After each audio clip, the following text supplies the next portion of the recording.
It was a quiet, cold night in the city. The streetlights flickered, and most of the shops had already closed.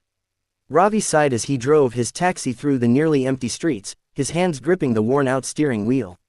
It had been a long day, and all he wanted was to go home to his wife and son. But just as he was about to turn off the meter and call it a night, he saw her. A young woman stood near the curb, shivering, her arms wrapped around herself. Her face was pale, her eyes red from crying. She hesitated before raising her hand weakly, signaling for a taxi. Ravi pulled over and rolled down the window. "Where to, madam?" She sniffled, hesitated for a moment, then whispered, I need to get home." There was something in her voice, something broken. She hesitated again before reaching into her pocket and pulling out a crumpled $2 bill. She held it up with trembling fingers. I only have this. But I really need to get home." Ravi looked at the money. $2 wouldn't even cover a fraction of the fare. But he didn't ask any questions. "Get in," he said simply. She blinked, confused. "But get in," he repeated with a small smile.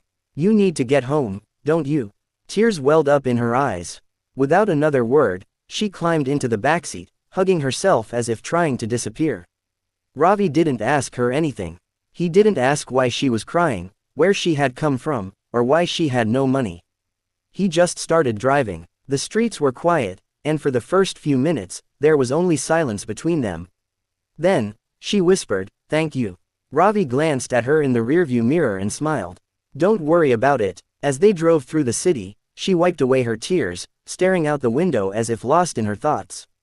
By the time they reached her destination, a small, run-down apartment building, she looked at him with gratitude so deep it almost made him uncomfortable. "You have no idea what this means to me," she said softly. Ravi just nodded. "Get home safe." She stepped out of the taxi and turned back one last time. "I'll never forget this," she whispered before disappearing into the building.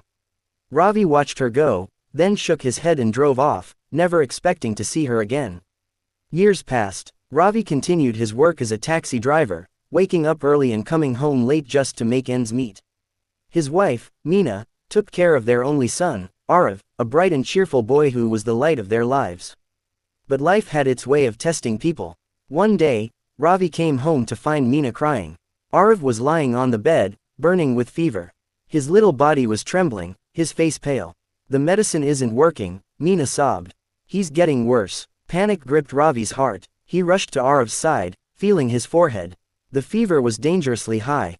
His breathing was shallow. "We need to get him to the hospital," he said urgently.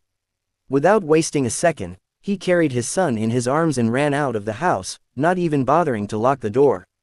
He placed Arav gently in the backseat of his taxi and sped through the city, honking at cars, ignoring traffic lights. "Stay with me, Beta," he whispered, glancing at his son in the rearview mirror. Arav's eyes fluttered weakly, his little fingers gripping Ravi's sleeve. Minutes felt like hours, but finally, they reached the hospital. Ravi jumped out of the taxi and ran inside, shouting for help. Nurses rushed to him, placing Arav on a stretcher and wheeling him away. "Please save my son," Ravi begged. A nurse patted his shoulder. "The doctor will see him now. Just wait here." Ravi sat in the waiting area, his hands shaking. He had never felt this helpless in his life. And then, the doctor arrived. Ravi stood up as soon as he saw her.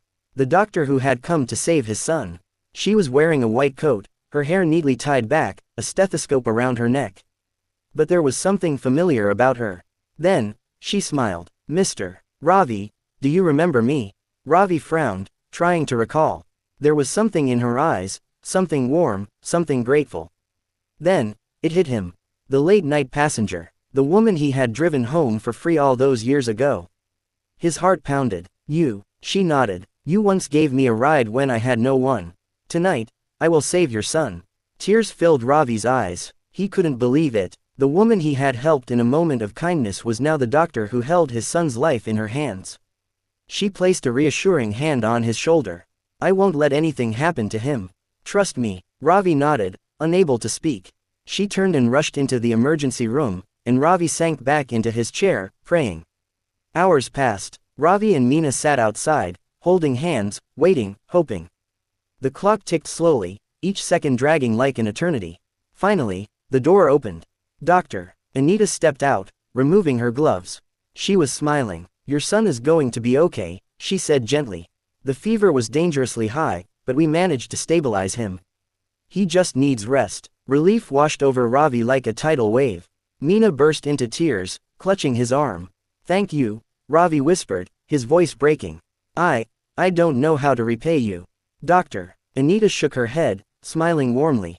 You already have. Ravi frowned. She stepped closer and said softly, you didn't know my story that night.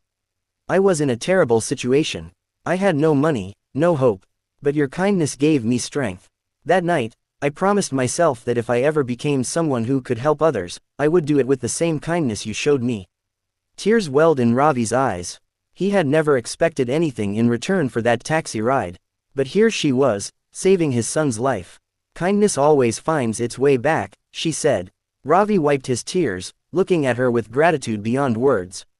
That night, as he held Arav's tiny hand in his own, he realized that in this vast, unpredictable world, small acts of kindness could change lives in ways no one could ever imagine.